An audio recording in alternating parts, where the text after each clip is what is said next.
Bonsoir Jérôme Palazzolo, vous êtes psychiatre, professeur de psychologie de la santé et, je le précise, champion du monde de traction barre fixe. Alors les mauvaises langues comme moi parleront de masochisme, mais finalement quel ressort psychologique pousse de plus en plus de gens vers ces sports extrêmes? Alors il y en a plusieurs. Déjà, le premier, ça va être le dépassement de soi. Dans ce cadre-là, c'est quelque chose de plutôt positif. Maintenant, ce qui peut poser problème, ça peut être aussi de se dépasser, mais vis-à-vis du regard des autres. C'est-à-dire dans ce contexte-là, il y a beaucoup plus maintenant de communication au niveau des réseaux sociaux. Et à partir du moment où on a une communauté au niveau des réseaux sociaux, ben, on va chercher à se dépasser, à faire plus, à être plus que l'autre. Et c'est là où il y a un risque, et c'est là où il peut y avoir un danger. Alors qu'est-ce que ça dit finalement de notre société? Est-ce qu'il faut effectivement être exceptionnel pour être quelqu'un?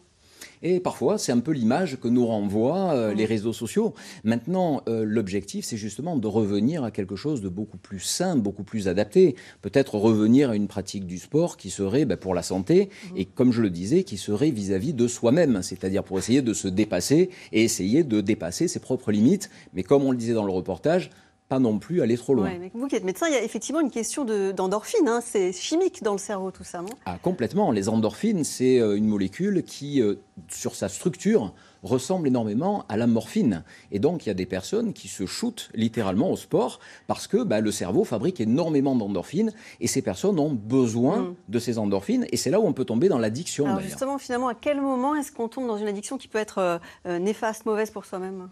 Alors, très simplement, on tombe dans l'addiction à partir du moment où on perd la notion de plaisir. C'est-à-dire que si je vais faire du sport, je répète, pour me dépasser, pour me faire plaisir, etc., c'est une chose.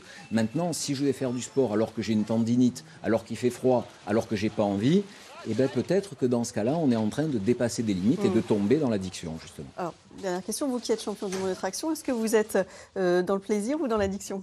Alors moi, j'ai toujours été dans le plaisir, mais justement le plaisir de me dépasser.